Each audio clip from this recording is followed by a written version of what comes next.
kita memohon kepada Allah agar Allah Subhanahu wa taala memberikan kita ilmu yang bermanfaat dan amal yang diterima. Kita mengkaji kitab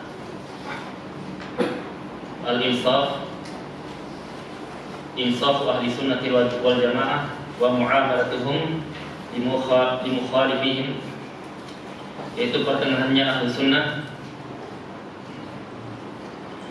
dan tata cara bermuamalah mereka terhadap orang-orang yang menyelisihi mereka, yang dikarang oleh Syekh Muhammad bin Saleh bin Yusuf Al-Ali.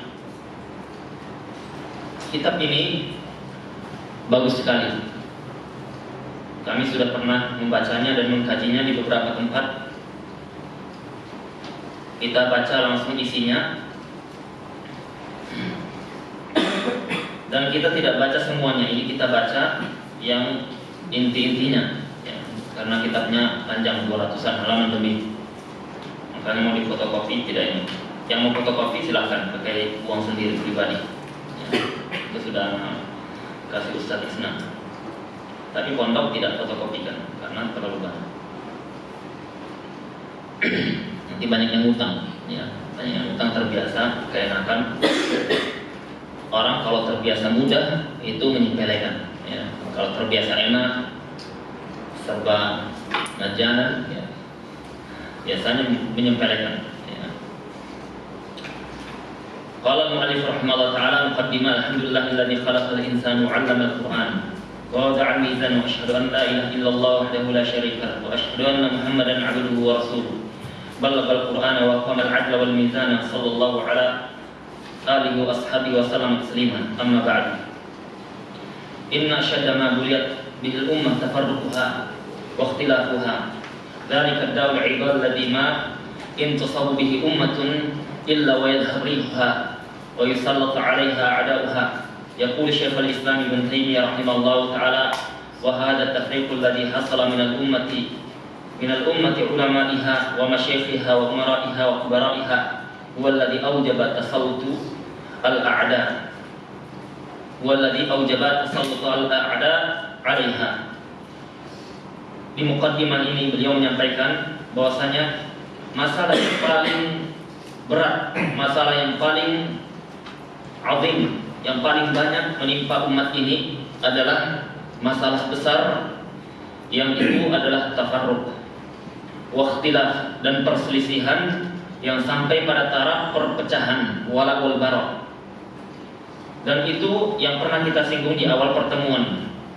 Dan ini adalah penyakit yang sangat mematikan, penyakit yang sangat ganas, yang kalau menimpa suatu umat, maka kata beliau ini akan menghilangkan kekuatannya, akan memecah belah persatuan dan menjadikan musuh menguasai mereka.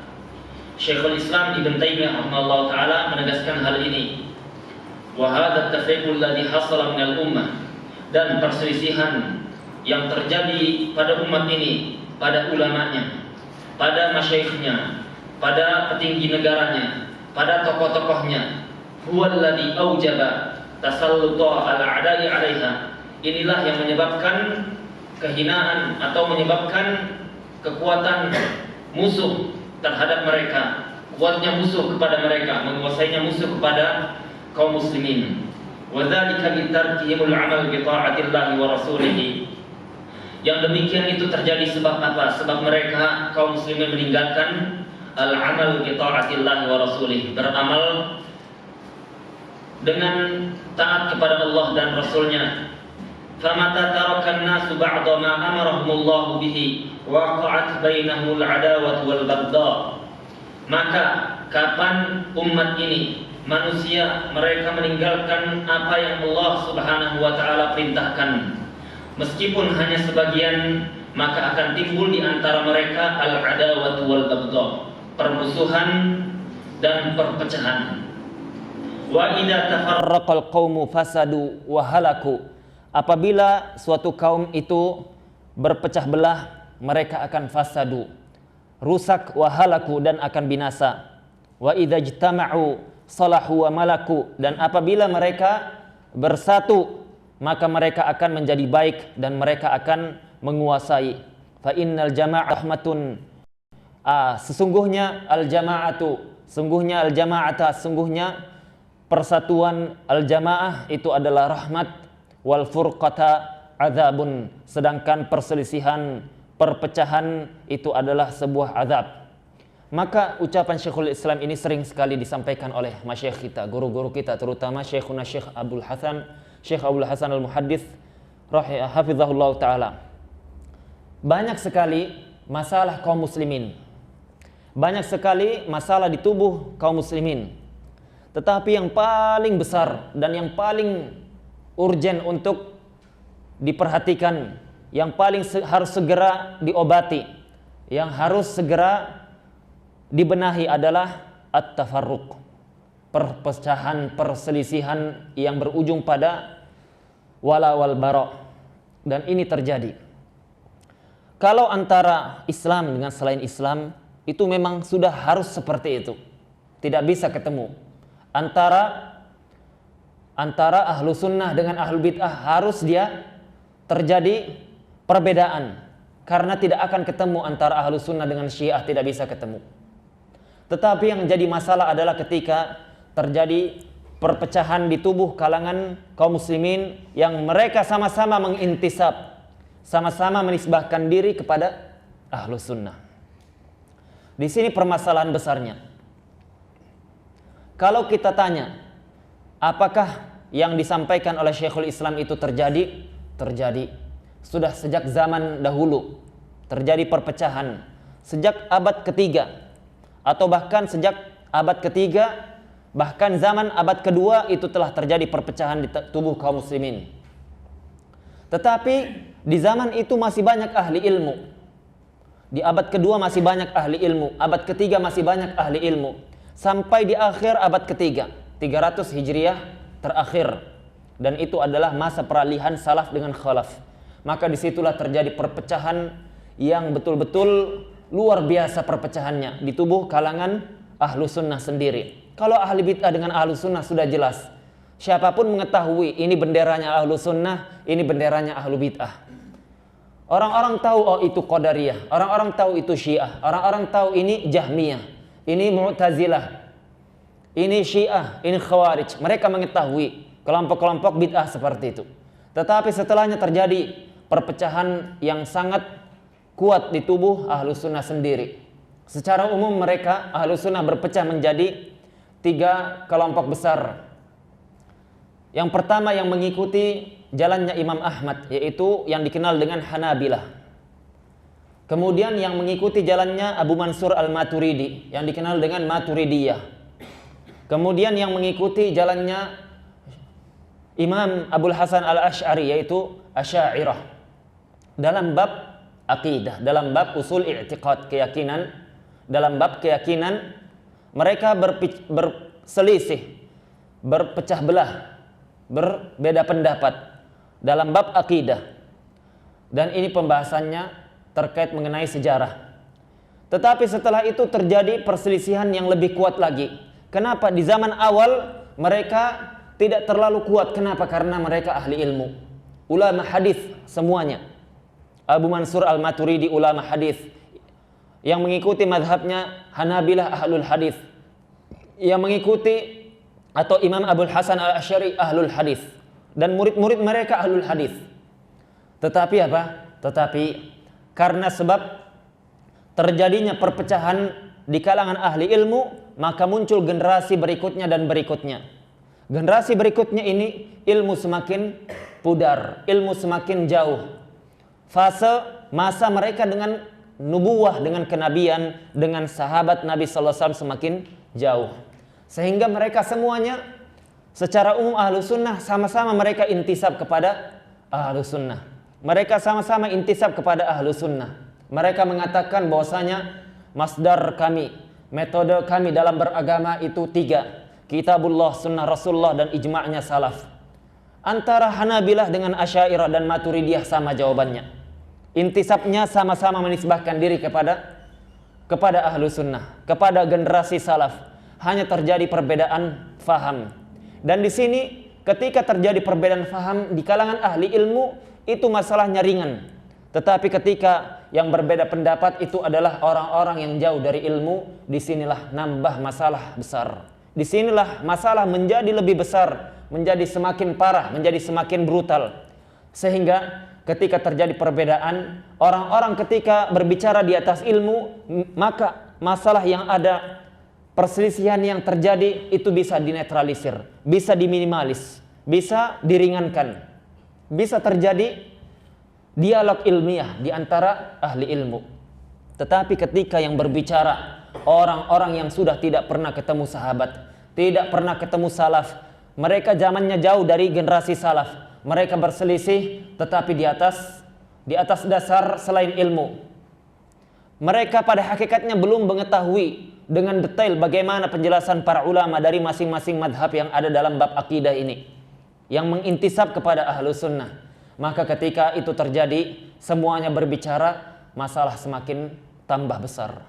Oleh karenanya, di sini disebutkan bahwasanya Syekhul Islam menegaskan ketika kaum muslimin mereka berpecah belah, ketika mereka saling wala wal bara, aku bukan bagian dari kalian, kalian bukan bagian dari kami.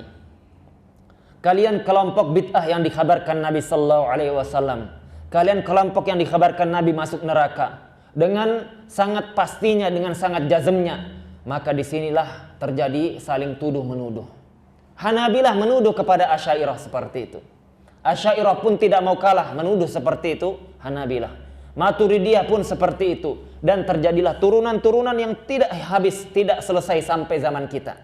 Ya, sampai zaman kita. Oleh karenanya, beruntunglah orang-orang yang dia mempelajari bagaimana insaf ahlu sunnah yang kita kaji sekarang, yaitu pertengahannya ahlu sunnah wa muamalatuhum li mukhalifihim, dan bagaimana metode mereka berta'amul, bermuamalah, berinteraksi terhadap orang-orang yang berselisih dengan mereka. Maka di sini kita harus pahami bahwasanya al-khilafu alladhi waqa'a fil ummati kana ala anwa'. Muallif mengatakan perselisihan yang terjadi di tubuh umat ini ada 3 bentuk. Yang pertama, khilafun fil furu' wal masaili al-ijtihadiyah. Perselisihan dalam bab furu', dalam bab cabang, dan masalah-masalah ijtihadiyah.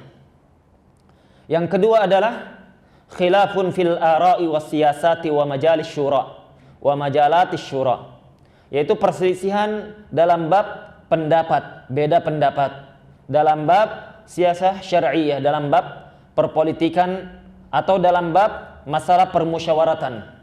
Beda strateginya seperti ini, yang satu mengatakan seperti itu. Dan yang ketiga adalah perselisihan khilafun fil usuli wal madzahibil i'tiqadiyah. Perselisihan dalam bab usul i'tiqad, yaitu pondasi beragama, pokok agama, wal madzahib al i'tiqadiyah, dan perbedaan dalam masalah madhab keyakinan, madhab i'tiqad. 3 perbedaan ini adalah inti dalam perpecahan, perbedaan yang terjadi pada umat ini. Kalau kita ditanya, wahai kalian para penuntut ilmu, apa pendapat kalian tentang Maturidiyah? Ya. Ada yang mengatakan itu ahli bid'ah. Ada yang mengatakan saya tidak tahu. Ada yang mengatakan mereka ahlu sunnah. Ditanya, bagaimana pendapat kalian tentang kelompok Asy'ariyah, firqah Asy'ariyah? Ada yang mengatakan dengan jawaban yang sama. Ada yang mengatakan dia ahli bid'ah. Ada yang mengatakan dia saya tawakuf, saya tidak tahu. Ada yang mengatakan dia ahlu sunnah.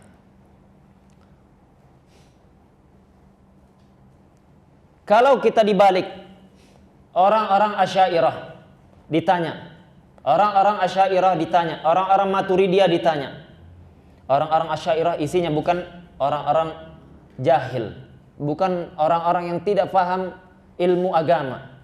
Isinya pakar tafsir, ahli fikih, ahli Al-Quran, ahli bahasa, ahli usul fikih, ahli mantik, ahli semuanya. Terkumpul di situ, di Maturidiyah dan Asy'ariyah. Seperti halnya di Hanabilah. Meskipun dijelaskan oleh para ulama setelah abad ketiga, itu banyak yang condong kepada madhabnya Asy'ariyah dari kalangan ahlul hadis. Dan itu adalah fakta yang tidak atau sulit dihindari, sulit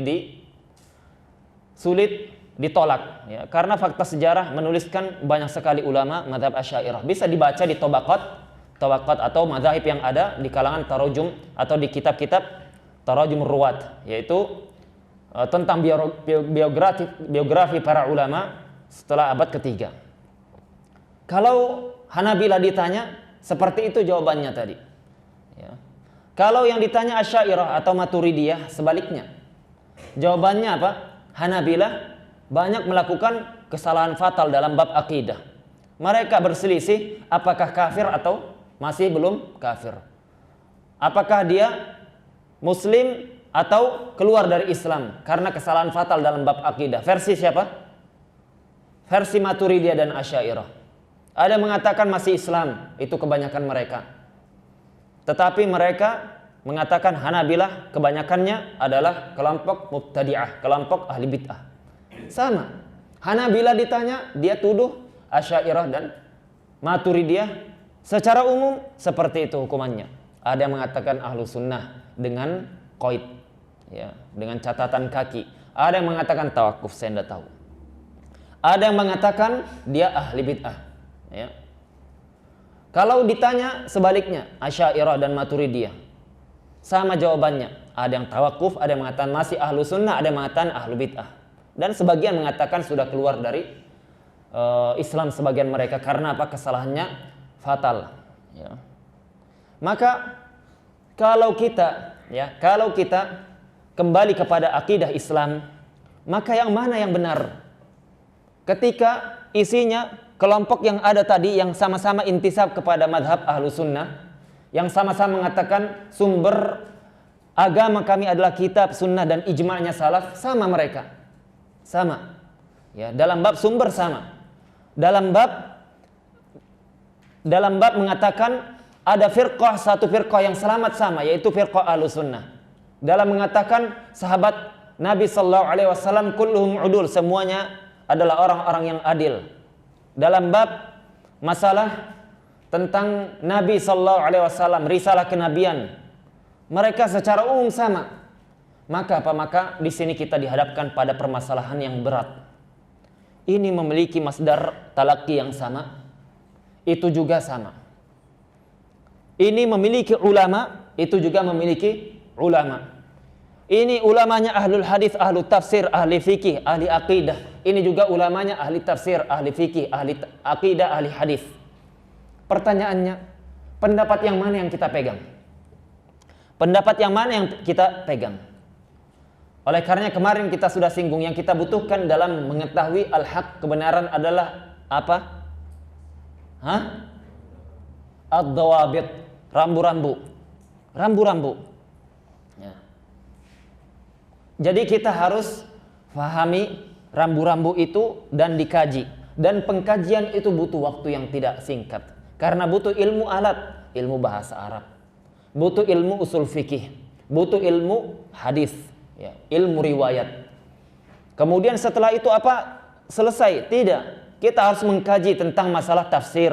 Bagaimana tentang sikapnya ulama salaf, bagaimana ketika dalam masalah memahami ayat-ayat yang berbau akidah, berbicara masalah akidah. Hadis-hadis berbicara tentang masalah akidah juga dikaji. Kemudian kita kumpulkan riwayat-riwayatnya para salaf. Kemudian dikaji secara ilmu hadis, kemudian dikaji secara ilmu bahasa. Ya. Itu tidak mudah, ya, tidak mudah. Hari-hari ini orang-orang dia menganggap simple, ya, menganggap mudah. Bahwasanya apa? Kenapa kalian harus berselisih lagi tentang masalah mazhabnya Asy'ariyah, tentang masalah mazhabnya Maturidiyah? Ya, ini kalau di pondok kita vulgar sekalian, ya, terang-terangan. Tidak apa-apa, channelnya terbuka. Ya, kalau ada yang tidak terima diskusi, ya. Ini terbuka, ya. Diskusi terbuka. Kita hanya ingin membuka wawasan, ya. Ini kitab para ulama ada, ayo kita kaji, ayo kita bahas. Apakah ustadz yang menyampaikan kepada kita sekarang, ya, atau di tempat lain itu patokan kebenaran? Kita katakan tidak.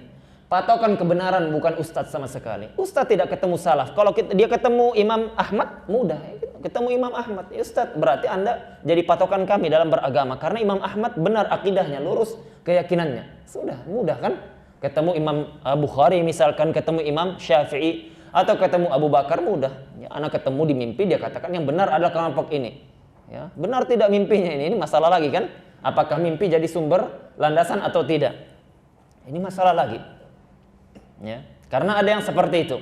Ada sebagian orang dai dia ustadz, ya, ustadz yang dia bermadhabnya madhab Asy'ari. Dia katakan saya bermimpi ketemu para guru, para ulama, yaitu Syekh Abdul Hasan Al-Asy'ari, Imam Abdul Hasan Al-Asy'ari. Dia katakan ikuti jalanku, jalan Asy'ariyah, itu yang paling benar, jangan ragu lagi.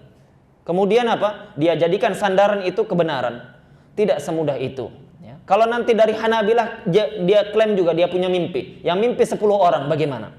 Ya, ini 1 orang, ini 10 orang. Kemudian Asy'ariyah juga klaim lagi. Enggak, ini ada lagi tambahan 5 orang. Maturidiyah klaim juga, saya punya mimpi. Siapa yang benar jadinya? Ya. Maka apa? Itu bukan patokan dalam memahami kebenaran. Patokan dalam memahami kebenaran itu adalah sesuatu yang qat'i, sesuatu yang pasti, itu patokan. Ya, sesuatu yang qat'i, sesuatu yang pasti, yaitu ujung-ujungnya kepada ijma', kesepakatan para ulama. Ya. Ijma', kesepakatan para ulama, lebih khusus lagi kesepakatan para ulama salaf, itulah yang bisa dijadikan patokan kebenaran dalam perkara perselisihan yang ada. Perselisihan yang ana maksud ini bukan perselisihan fikih. Fikih mudah ya. Cukur jenggot atau tidak, isbal atau tidak, cadar wajib atau tidak, basmalah ketika sholat, kunut atau tidak, talafut bin niyah atau tidak. Itu perkara yang ringan, ya. Perkara yang mudah. Ini bahasanya usul akidah, perselisihan bab akidah yang para ulama membuat ta'lif kitab membantah ini dan itu sampai dipenuhi kitab-kitab mereka dan bantahan. Oleh karena Syekhul Islam ditanya, "Wahai imam, kenapa engkau tidak banyak berbicara masalah fikih? Bukankah itu dibutuhkan hajah manusia? Dibutuhkan, kan kita lebih butuh banyak fikih dalam bab apa? Dalam bab muamalah kita, dalam hal ibadah kita, dalam perkara-perkara persengketaan, pernikahan dan seterusnya. Ya, nanti kalau misalkan kayak si Tony punya istri 4 misalkan, ya, nanti berselisih, ya, berselisih pembagian waktu. Mas Tony, saya kok dapatnya cuma 23 jam, itu 24 jam. Ya, nah, korupsi ini. Berselisih bagaimana hukumnya? Ini kan apa? Bab fikih. Ya. Maka Syekhul Islam ditanya, kenapa tidak bahas banyak masalah fikih? Kan dibutuhkan. Setiap permasalahan yang dihadapi oleh kaum muslimin itu babnya fikih rata-rata. Maka beliau mengatakan pembahasan fikih itu pembahasan yang yasir, pembahasan yang ringan. Ringannya bukan maksudnya ya syariat itu ringan, syariat itu rendah atau dia perkara yang sepele, bukan, ya. Tidak ada dalam perkara bab Islam, pembahasan dalam agama Islam itu yang ringan, ya. Ketika Imam Malik ditanya, "Wahai Imam, aku bertanya pembahasan ini." Imam Malik mengatakan, "Sebentar, saya berpikir dulu sejenak." Orang tersebut mengatakan, "Wahai Imam, semisal engkau yang berilmu seperti ini, ahli hadis, Imam Darul Hijrah, harus berpikir ini masalah mudah." Maka Imam Malik pucat mukanya gara-gara ucapan orang ini, mudah. Dia katakan, padahal apa? Tidak ada dalam bab akidah, dalam bab Islam, pembahasan agama ini yang dia mudah atau kita anggap sepele atau kita anggap remeh. Ya. Karena Allah Subhanahu wa taala mengatakan, "Inna sanulqi 'alaika qaulan tsaqila." Sungguh ya Muhammad, wahai Muhammad, kami akan nulqi 'alaika, kami akan turunkan kepadamu qaulan tsaqila, ucapan yang berat. Allah mensifati Al-Qur'anul Karim itu dengan ucapan yang tsaqil, sesuatu yang berat, ya. Kalau sekiranya Al-Qur'an ini diturunkan kepada apa? Kepada gunung yang kokoh, la ra'aitahum khashi'an mutasaddian min khasyatillah.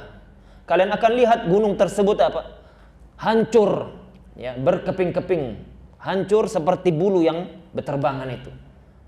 Hancur sehancur-hancurnya, saking apa? Saking beratnya Al-Quran ini. Oleh karena tidak ada yang mau mengampu Al-Quran. Karena apa? Berat. Manusia mau mengampunya karena mereka orang-orang yang jahil dan zalim kepada diri mereka. Oleh karenanya apa? Oleh karenanya Syekhul Islam ditanya, dia mengatakan bahwasanya perkara fikih itu ringan, mudah. Maksudnya apa? Maksudnya adalah perselisihannya mudah. Perselisihannya, perbedaan pendapatnya mudah. Tidak sampai menyebabkan orang apa? Orang keluar dari Islam, masuk dari Islam, tidak sampai menyebabkan orang menjadi ahli bid'ah atau bukan. Ya. Perkara fikih yang seperti itu. Ya. Selagi masalah tersebut diperselisihkan, maka ringan urusannya, mudah. Ya. Silahkan mau pakai madhab A, madhab B, selama itu madhabnya para mujtahidin, maka itu semuanya di atas perintah Allah Subhanahu wa taala ketika Allah memerintahkan kita bertanya kepada para ulama mujtahidin. Maka kita sudah di atas petunjuk Allah. Tetapi kata beliau, perselisihan dalam bab akidah, dalam usul i'tiqad, dalam keyakinan, dalam bab keyakinan, pondasi agama, ini yang berat. Disinilah terjadi apa? At-tadlil, yaitu menyesatkan antara yang satu dengan yang lain. Ini keluar dari Islam, itu masih Islam keluar dari barisan ahlu sunnah. Ini yang berat. Ya. Disinilah terjadi iftiraqul ummah, yang dia terjadi perselisihan umat Islam yang sampai kepada apa? 72 golongan. Oleh karenanya, sebagian orang menganggap bahwasanya perselisihan dalam bab masalah akidah, ya, antara yang tadi, ya, antara Hanabilah dengan Asy'ariyah dengan Maturidiyah dianggap hal yang sangat mudah sekali. Ya, dia katakan, ngapain kalian berselisih lagi dengan masalah tentang menghukumi Asy'ariyah dan Maturidiyah itu? Dia anggap sangat mudah. Kalau ditanya detailnya dia tidak paham pada hakikatnya. Dia hanya qila wa qala atau dengar sepintas atau baca 1-2 kitab. Ya. Ini banyak ulama yang apa? Yang mereka membahas, mengkaji dengan detail. Sampai ada seorang syekh yang dia termasuk ulama yang konsentrasi dalam bab ini. Dia katakan, aku mengkaji masalah ini berpuluh tahun lamanya. Ya. Tidak satu pun kitab Hanabilah yang saya ketahui kecuali saya baca. Bantahannya semuanya terhadap Asy'ariyah, terhadap Maturidiyah saya baca. Tidak saya sisakan kecuali yang saya tidak ketahui. Dan semua kitabnya Asy'ariyah yang membantah Hanabilah, tidak ada yang tidak saya baca, tidak ada yang saya tinggalkan meskipun manuskrip, kata beliau. Semua saya baca kecuali yang saya tidak tahu. Dan saya tahu hujjahnya Hanabilah dan bantahannya kepada Asy'ariyah. Dan saya juga tahu hujjahnya Asy'ariyah dan bantahannya kepada Hanabilah. Kesimpulan beliau bahwasanya perselisihan ini adalah perselisihan yang tidak mudah. Perselisihan yang tidak mudah, ya. Tidak seperti sebagian penuntut ilmu sekarang, sebagian yang mengklaim dia ahli ilmu sekarang, dia merasa sangat mudah padahal jurusannya bukan jurusan akidah. Jurusannya bukan jurusan akidah. Dia mungkin jurusan syariah atau jurusan yang lain, jurusan hadis. Dia menganggap ini seperti dia sudah mengetahui atau seakan-akan dia mendapatkan ilham bertemu para salaf. Ya, sehingga dia jadi hakim, sehingga keputusannya apa yang dihukumi pasti benar dan tidak boleh menyelisihinya. Siapa yang menyelisih pendapatnya, dia bangun wala wal bara di atasnya. Ya, wahai orang yang seperti ini, pelan-pelan. Kalau Anda menghukumi ini ahlu sunnah, ahlu bid'ah, silahkan untuk Anda, konsumsi untuk Anda. Tetapi jangan paksa orang lain ketika di situ ada pendapat ulama lain.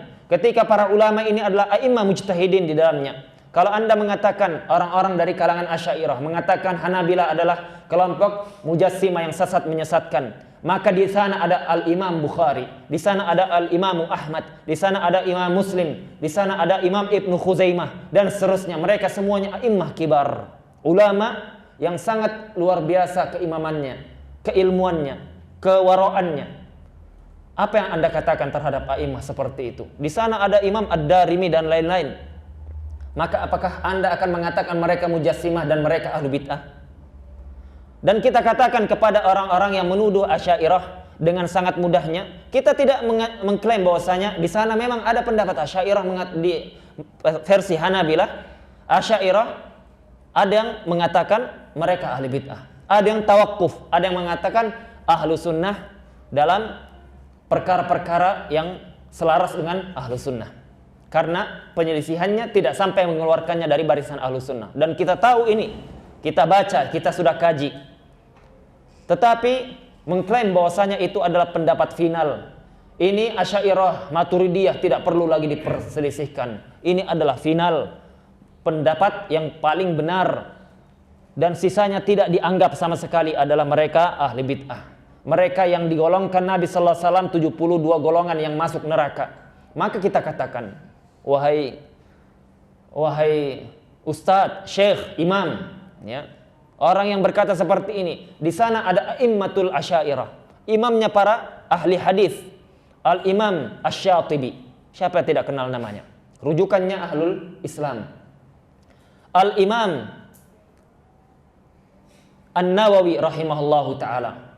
Al-Imam Al-Baihaqi, ya. Izz bin Abdissalam. Al-Imam As-Subki, Al-Imam As-Suyuti, Al-Imam Al-Iraqi, Al-Imam Ibnu Hajar, Al-Imam Abu Syamah. Banyak, ya, banyak. Jumlahnya ratusan. Semuanya mereka bukan orang yang bahlul, ya. Bukan orang yang tidak paham bahasa Arab, bukan yang tidak paham fikih, bukan yang tidak paham metode dalam pengambilan akidah seperti ini, metodenya salaf seperti ini, bukan orang yang tidak paham seperti itu, ya. Apa yang kita akan katakan kepada mereka? Mereka ahli bid'ah. Silahkan dengan pendapat Anda, tetapi bertanggung jawab masing-masing di hadapan Allah. Ya, bertanggung jawab masing-masing di hadapan Allah. Tetapi apa? Tetapi ketika kita itu mengikuti jalannya atau rambu-rambunya ahlu sunnah, ketika mengetahui pendapat para ulama dalam masalah ini tidak satu, maka di sini kita butuh apa? Butuh dhawabit, butuh rambu-rambu. Bagaimana perselisihan yang ada? Apakah setiap perselisihan itu mu'tabar atau tidak? Ya, dianggap atau tidak? Ya. Nah, ini yang perlu kita pahami, perlu kita kaji. Ini pembahasannya belum kita masuk ke situ. Ya. Pembahasannya belum masuk ke situ. Kita di sini di pondok ini mengajarkan rambu-rambu, ya, mengajarkan kunci.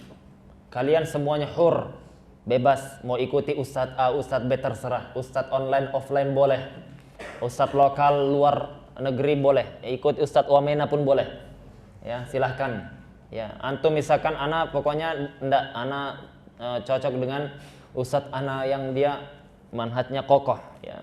Kalau yang tidak kokoh ana tidak suka, ya silahkan, silahkan.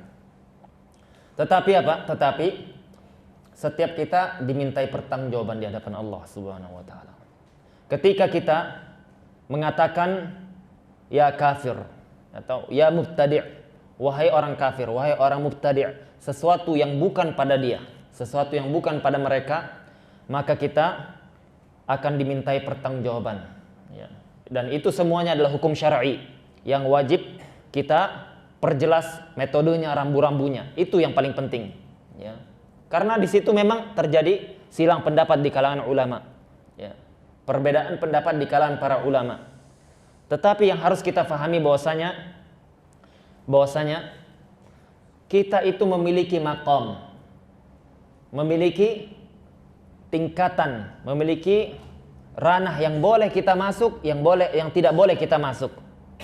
Kapan ranah boleh kita masuk? Ketika memang kita ahli di dalamnya. Tapi kalau kita bukan ahli, jangan coba-coba masuk. Ya, kalau kita bukan ahli, jangan coba-coba masuk. Khawatir kita tergelincir. Dan sering kita sampaikan, ada pernah seorang sahabat kami bertanya, dia sama-sama belajar di Yaman, ya. Lulusan pesantren belajar di Yaman. Dia katakan, ya, akhi, kenapa waktu itu kita lagi konsentrasi membahas masalah perbedaan antara Hanabilah dengan Asy'ariyah. Berapa bulan kita ambil waktu untuk bahas ini saja, kita kaji. Subhanallah, ternyata kalau kita baca bantahan Syekhul Islam, Masya Allah, final sudah ini, ya, paling kuat sudah bantahannya, tidak bisa dibantah lagi. Bantahan Syekhul Islam itu dari segala penjuru, dari ilmu bahasa, ilmu tafsir, ilmu usul, ilmu mantiq, ilmu kalam, ya, dan ilmu hadis. Dia dengan berbagai metode, ya. Dan tidak mudah memahami perkataan Syekhul Islam, harus berkerut-kerut kita. Ini harus kita betul-betul mengkerut ini, Ya. Baca sekali, 2 kali tidak paham, istirahat sebentar dulu. Ya. Minum susu unta, ya. Madu Yaman gitu kan. Ya, gimana? Karena belajar dari ini guru saya nih. Dalam bab masalah salesnya luar biasa. Ya. Antum zakir belajar. Ya. Selingan ini ya. Baru selesai itu kita baca lagi. Ya. Kita baca lagi bantahan balasannya mereka dari kalangan ulama Asy'ariyah terhadap bantahan Syekhul Islam tadi. Bantahannya ternyata kita lihat, kuat juga ini. Kuat juga ternyata bantahannya. Ya. Kalau sebagian orang mengatakan, ngapain antum sibuk dengan bahasan syubhat dan seterusnya? Iya, versi Anda syubhat. Ya. Ini kan pembahasan apa yang dikaji para ulama. Antum belajar dulu kenapa Syekhul Islam itu membaca kajiannya mereka. Karena tidak bisa kita menghukumi sesuatu dengan cuman qila wa qala. Ya. Belum tahu penjelasan sudah langsung apa? Nuduh suudzon. Ya, Anda baca dulu. Kalau memang batil, bantah. Kalau memang dia ada sesuatu yang harus kita insaf, harus kita jelaskan. Ya, jangan kita sesuatu belum kita fahami, belum kita pelajari, baru hanya dengar dari Ustadz A, Ustadz B. Ya, Ustadz banyak jumlahnya. Ya, Ustadz banyak jumlahnya, ahli ilmu banyak jumlahnya. Ada yang lebih berilmu daripada Ustadz Anda. Saya punya ulama, ada yang lebih berilmu dari ulama Anda. Ya, oleh karenanya apa? Oleh karenanya itulah taraf belajar. Anda pernah katakan dengan teman yang seperti itu, dia katakan, kenapa antum ini? Kan pembahasannya ini sudah jelas. Ya. Karena kita dari madrasah Ahlul Athar, madrasah Hanabilah secara umum, kita ikuti masyayikh yang belajar di sana. Ya, kita belum pernah belajar akidah Asy'ariyah juga. Maksudnya belajar dari syekh yang dia betul-betul menguasai, pakar dengan bab akidahnya Asy'ariyah, tidak pernah kita belajar seperti itu. Kita belajarnya dari ini, dari kubu sebelah Hanabilah. Sehingga dia katakan seperti itu.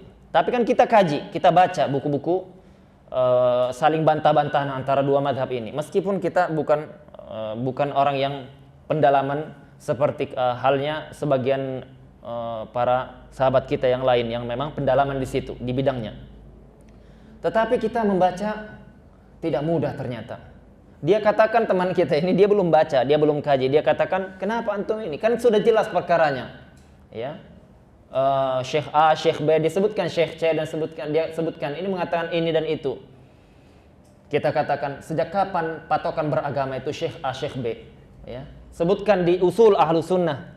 Di usul ahlu sunnah disebutkan oleh Imam Bukhari, disebutkan oleh Abu Hatim Ar-Razi, disebutkan oleh Abu Zur'ah Ar-Razi, disebutkan di kitab Al-Muzani, disebutkan oleh Al-Imam Al-Barbahari, sebutkan di kitab-kitab fondasi yang itu mengkaji tentang usulnya ahlu sunnah dari generasi salaf.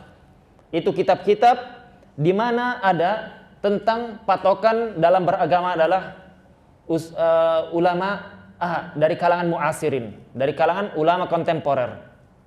Tidak ada. Ya, tidak ada. Ulama kontemporer bisa benar, bisa salah. Ya. Antum mengatakan sekarang versi ulama yang antum ikuti Asy'ariyah ahlu bid'ah.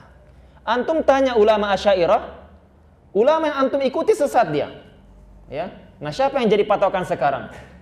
Ya. Kalau Asy'ariyahnya berpegang dengan ini, Hanabilahnya berpegang dengan ini, tidak ada ketemu. Sampai hari kiamat tidak ketemu. Coba lihat, kita perhatikan ini. Mauqifnya ulama yang berilmu. Apa kata Syekhul Islam? Syekhul Islam itu bantahannya luar biasa. Sampai membuat orang-orang Asy'ariyah itu sangat frustasi atau sangat tidak terima dengan sosok Syekhul Islam ini. Tidak mau dia sebut Syekhul Islam. Dia katakan itu ulama yang cerdas tapi sesat, dia katakan. Tidak dikatakan Syekhul Islam, tidak layak. Sampai seperti itu, saking apa? Bantahannya ini membuat itu hirah, membuat kebingungan di tubuh mereka. Ya, bantahannya bahkan apa? Syekhul Islam itu mampu menyebutkan syubhat yang tidak diketahui mereka. Ada syubhat Asy'ariyah yang lebih kuat, dia sebutkan mestinya syubhat kalian seperti ini. Ya, dijawabnya lagi, dia sebutkan syubhatnya, diajarkannya ini apa? Mukhalifnya. Kemudian dibantahnya. Ya, saking luar biasanya. Ya. Dan apa? Tetapi apa kata Syekhul Islam? Syekhul Islam mengatakan, dan orang-orang di sekitarku mengetahui betapa besarnya aku menginginkan persatuan antara Hanabilah dengan Asy'ariyah. Ya. Dan orang-orang di sekelilingku mengetahui bagaimana manhajku, bagaimana metodeku. Bantah-bantah ilmiah. Ini batil karena apa? Menyelisihi ini dan itu. Rambu-rambunya jelas, bantahnya jelas. Semuanya berdalil. Semuanya ilmiah. Tetapi apa? Beliau mengatakan semua orang di sekelilingku mengetahui bahwasanya betapa aku sangat menginginkan persatuan antara siapa? Antara Hanabilah dan Asy'ariyah.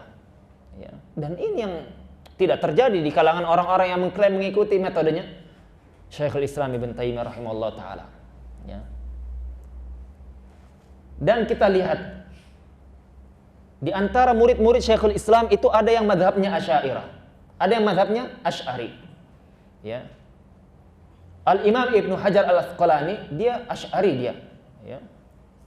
Dan ada yang mengatakan enggak, Ibnu Hajar dia bukan Asy'ariyah, dia madhabnya Ahlul Hadis, tetapi dia berselaras dengan Asy'ari dalam beberapa bab. Kita katakan tidak, ya. Kalau mau buktinya kita datangkan, ya. Nanti kalau misalkan ini, nanti kalau ada yang ngajak diskusi, kalau sekarang tidak usah, ya. Beliau Asy'ari, Imam Nawawi Asy'ari, ya. Imam An-Nawawi Asy'ari, ya. Beliau tidak pernah menyebutkan madhab yang disebutkan Syekhul Islam Ibn Taimiyah rahimahullah ta'ala, ya. Dan ini disebutkan dalam syarah Muslim, syarah Sahih Muslim Imam Nawawi rahimahullah ta'ala. Kesimpulannya, ini Imam Ibnu Hajar dia siapa? Asy'ari madhabnya dalam bab akidah. Tetapi dia memuji Syekhul Islam dengan pujian yang luar biasa, ya. Dan ini yang menjadikan orang-orang Asy'ariyah bingung, ya. Bagaimana ini kita sekarang bantah seorang imam yang imam kita Imam Ibnu Hajar dari kalangan Asy'ari memuji dia dengan pujian yang luar biasa, ya. Bahkan apa? Ibnu Hajar mengatakan bahwasanya siapa yang dia mempertanyakan tentang keilmuannya Syekhul Islam, maka dia tidak keluar dari dua kemungkinan. Yang pertama, dia tidak tahu, dia tidak kenal Syekhul Islam. Yang kedua, dia orang yang sesat, ya. Orang yang sesat, dipertanyakan agamanya, ya. Sampai seperti itu, ya. Imam, kata beliau, imam besar yang keilmuannya tidak bisa diukur, saking luasnya ilmunya. Lihat ulama yang dia menyelisihi ulama lain, dia faham bahwasanya ulama lain ini bukan ulama yang tidak berilmu, bukan mereka tidak tahu cara metode memahami kitab dan sunnah. Ya, ada orang sekarang seperti tadi kita sebutkan, kawan kita seperti itu, dianggapnya remeh sekali, dianggapnya ringan sekali. Ana katakan ada satu, ya, metodenya Asy'ariyah yang kuat. Kalau ana sebutkan antum jadi Asy'ari, ya. Kalau kita sebutkan metodenya ini antum jadi Asy'ari. Dia bilang enggak usah disebutkan, anda mau katanya. Ya, jangan seperti itu, ya. Dia katakan apa? Ada ijma salaf apa? Ijma salaf menukil bahwasanya dalam bab sifat, ya, amir ruha kama ja'at. Kita lewatkan ayat itu seperti yang datang dari Allah, seperti itu. Tidak perlu diapa-apakan. Ini kan jelas yang dijadikan hujjah oleh Hanabilah ijma ini. Kita katakan ijma itu dijadikan hujjah oleh Asy'ariyah juga, ya. Tentang benarnya madhab mereka dan batilnya madhab Hanabilah. Siapa sekarang kalau mau seperti itu, ya. Oleh karenanya kita pernah sampaikan, ya, kepada beberapa para asatidzah, ya. Kita sampaikan kalau masalah ini jelas terang benderang, ya, jelas terang benderang, yang tidak boleh berselisih, masalah yang qat'i jelas pasti tidak boleh berselisih. Maka apa? Apakah begitu bodohnya ulama yang menyelisihi metode ini? Apakah begitu bodohnya ulama-ulama yang mereka sampai pada taraf di bawah ilmunya antum-antum yang menganggap itu terang benderang jelas, ya, yang tidak seolah-olah mereka yang kalian bahlul-bahlul seperti ini bisa paham, mereka tidak paham, ya. Paham maksudnya? Ya.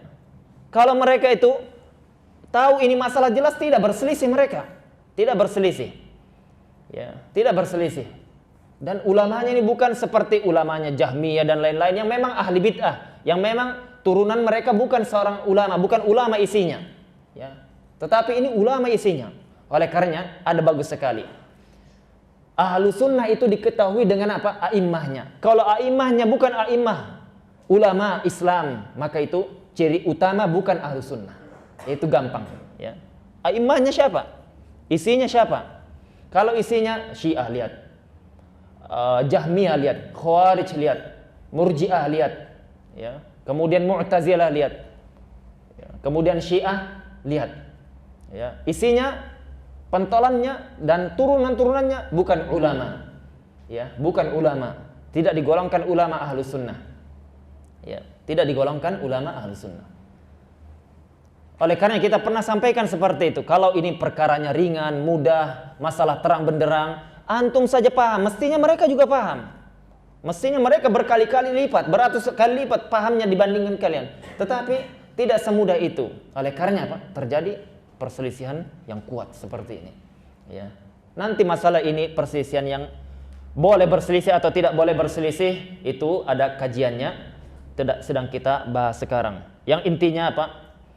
Bahwasanya kita jangan pernah puas dengan apa yang kita dapatkan dari ustadz-ustadz kita, dari guru-guru kita. Guru-guru kita itu ya Allah, kita ketahui kebaikannya, luar biasa khidmatnya, kecintaannya kepada sunnah Rasulullah, tetapi tidak ada yang maksum, ya. Tidak ada yang maksum, ya. Ulama saja tidak maksum. Ulama tidak maksum, tidak dia terbebas dari kesalahan.